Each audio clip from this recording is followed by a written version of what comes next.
2 ans après les massacres de Boutcha, les Ukrainiens appellent à ne pas oublier la brutalité des forces russes.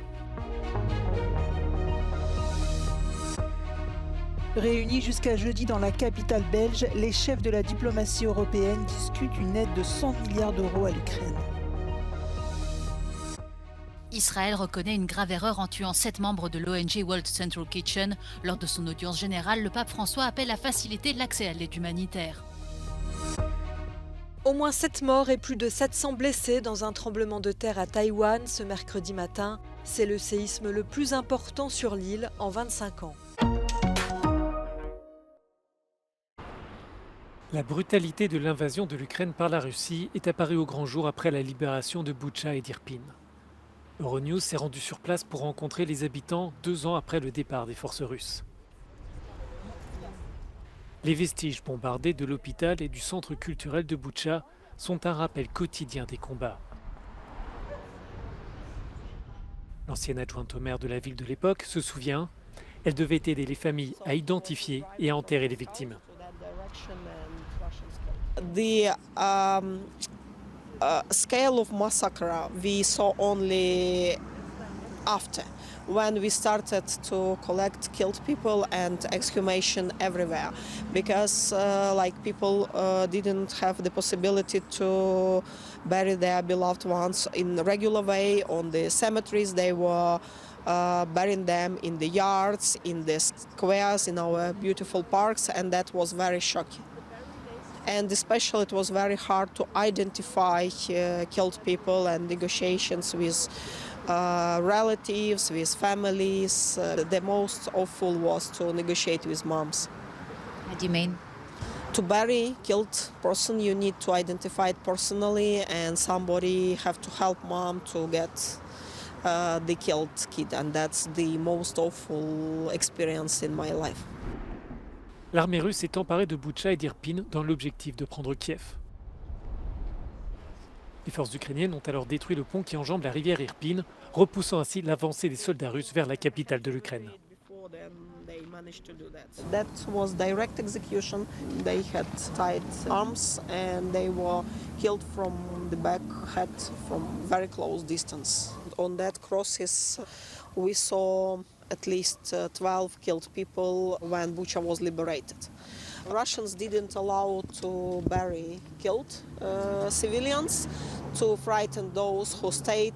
We never saw that before on the territory of Ukraine during Donbass and Crimean period of war. That's why Bucha case became so shocking for all us as well. Bucha became some kind of alive museum of war crimes. Le traumatisme de ces crimes, viols, exécutions, meurtres d'environ 500 personnes hante toujours les Ukrainiens. Certains sont tout de même revenus pour reconstruire leur vie. Dans l'immédiat, les habitants de ces villes martyrs appellent la communauté internationale à ne pas les abandonner alors que la guerre entre dans sa 3e année. À l'occasion du 75e anniversaire de l'OTAN, la diplomatie européenne est réunie à Bruxelles jusqu'à jeudi pour discuter la création d'un fonds de 100 milliards d'euros dédié à l'Ukraine. Cette aide, à la fois militaire et financière, sera étalée sur une durée de 5 ans. Elle a été proposée par le chef de l'OTAN. We strongly believe that support Ukraine should be less dependent on short-term voluntary offers and more dependent on long-term NATO commitments. By doing that, we will give Ukraine what they need, and that is long-term, predictable, robust support. Parmi ses alliés, l'Ukraine peut compter sur la Pologne. Varsovie souhaite prendre une part importante dans la mise en place de cette aide. Delighted to be here. I believe is now the country which spends the biggest proportion of its GDP on defense in the entire alliance. We hope that's an inspiration to others. I'm looking forward to hearing from our Ukrainian colleagues about the challenges at the front. Poland will also be supporting the creation of a NATO mission in order to regularize the help that we are rendering Ukraine. L'Alliance fêtera ses 75 ans d'existence ce jeudi dans un climat de tension. Ses membres se préparent notamment à un éventuel retour de Donald Trump à la Maison-Blanche. L'ancien président a laissé entendre qu'il pourrait retirer les États-Unis ou réduire fortement leur soutien s'il remportait sa réélection en novembre prochain. Lors de son audience générale, le pape François a exprimé sa profonde tristesse face au décès des bénévoles de l'ONG World Central Kitchen. Le souverain pontife a une nouvelle fois appelé à faciliter l'accès à l'aide humanitaire pour les civils épuisés en souffrance dans la bande de Gaza et à la libération immédiate des otages israéliens. Si eviti ogni irresponsabile tentativo di allargare il conflitto nella regione e si adoperi affinché il più presto possano cessare questa e altre guerre che continuano a portare morte e sofferenza in tante parti del mondo. L'armée israélienne a fait son mea culpa et affirmé ce mercredi que cette frappe n'aurait pas dû se produire. Le chef de l'état-major israélien a ajouté qu'une enquête supervisée par un organisme indépendant a été ouverte. Au même moment, l'ancien premier ministre israélien Ehud Olmert a déclaré que la mort de ces travailleurs humanitaires était une erreur. Le nombre de volontaires tués dans l'enclave palestinienne avoisine désormais les 200, un chiffre inconcevable selon le secrétaire général de l'ONU.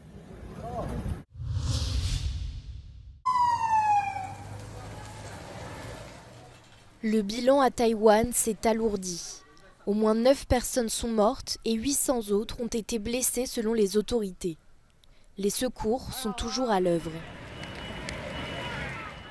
De nombreux bâtiments et infrastructures se sont effondrés à l'arrivée du séisme.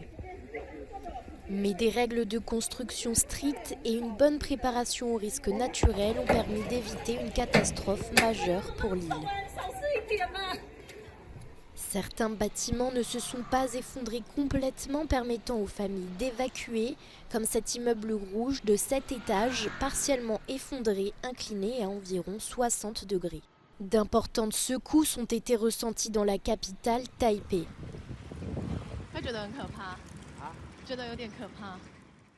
C'est près de l'épicentre du séisme que 26 immeubles se sont complètement effondrés. Des habitants sont toujours piégés sous les décombres.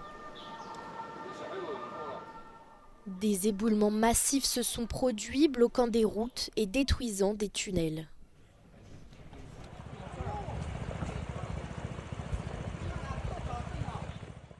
Le tremblement de terre a déclenché des alertes au tsunami à Taïwan, au Japon et aux Philippines, alertes finalement levées. Ce séisme de magnitude 7,4 selon l'Institut américain d'études géologiques est le plus puissant sur l'île depuis 25 ans.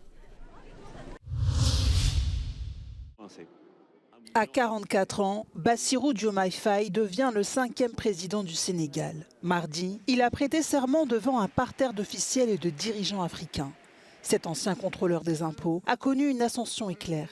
15 jours avant son élection, il était en prison. Élu sur la promesse de changement, il devient le plus jeune chef d'État du pays. Quelques heures après son discours d'investiture, Bassirou Diomaye Faye a créé la surprise en nommant son mentor, l'ex-chef de l'opposition, Ousmane Sonko, au poste de Premier ministre. Plus de 53 000 personnes ont fui la capitale haïtienne, Port-au-Prince, en moins de 3 semaines. C'est ce que révèle un rapport de l'ONU publié ce mardi. Plus de 60% des habitants de Port-au-Prince quittant la capitale se dirigent vers les départements du Grand Sud du pays, qui accueillent déjà sans infrastructure suffisante plus de 116 000 personnes. La quasi-totalité des Haïtiens interrogés dans ce rapport mentionnent avoir une famille qui va les accueillir à destination. 8 sur 10 indiquent être partis à cause des violences des gangs et près de 6 sur 10 comptent rester loin de la région de la capitale aussi longtemps que nécessaire. Le dirigeant de droite modérée Luís Montenegro a été investi Premier ministre du Portugal dans la nuit de ce jeudi. À cause de sa courte victoire aux législatives de mars dernier, il va devoir former un gouvernement minoritaire et composer avec une extrême droite en très nette progression. Luís Montenegro, avocat de formation et parlementaire chevronné de 51 ans, s'est engagé à tenir ses promesses électorales en matière de baisse des impôts, d'augmentation des salaires et d'amélioration des services publics en rendant l'économie plus compétitive.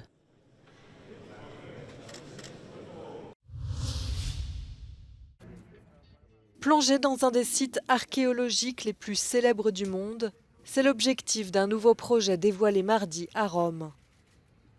Les autorités ont présenté l'idée d'aménagement ayant remporté le concours international pour la création d'une nouvelle voie piétonne au cœur de la capitale italienne, à travers les ruines du Forum romain.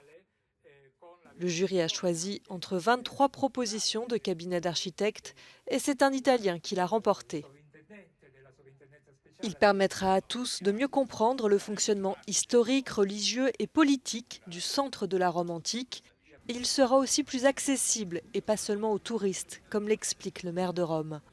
Rendere più comprensibile e fruibile questo straordinario patrimonio archeologico, al tempo stesso di restituire questo luogo anche alla città, ai romani o chi in qualche modo vuole goderne la bellezza al di fuori della specifica visita al sito archeologico, ma come un luogo dove è bello passeggiare e incontrarsi. Le coût du projet est estimé à environ 18 millions d'euros. Il représente l'un des investissements les plus importants pour un site archéologique dans la capitale italienne. Les défis sont de taille entre la surfréquentation et les besoins de sécurité, mais le ministre italien de la Culture est confiant. Abbiamo introdotto al Colosseo il biglietto nominativo che va proprio nella direzione che lei auspica, cioè nella direzione della sicurezza e anche del contingentamento rispetto a quello che è possibile ospitare. Lei sa che per esempio col biglietto nominativo gli accessi al Colosseo sono definiti, più di tante persone non è possibile. Ce site exceptionnel n'est pas près d'arrêter de fasciner. À lui seul, le Colisée a enregistré une augmentation de 24% du nombre de visiteurs en 2023 par rapport à l'année précédente.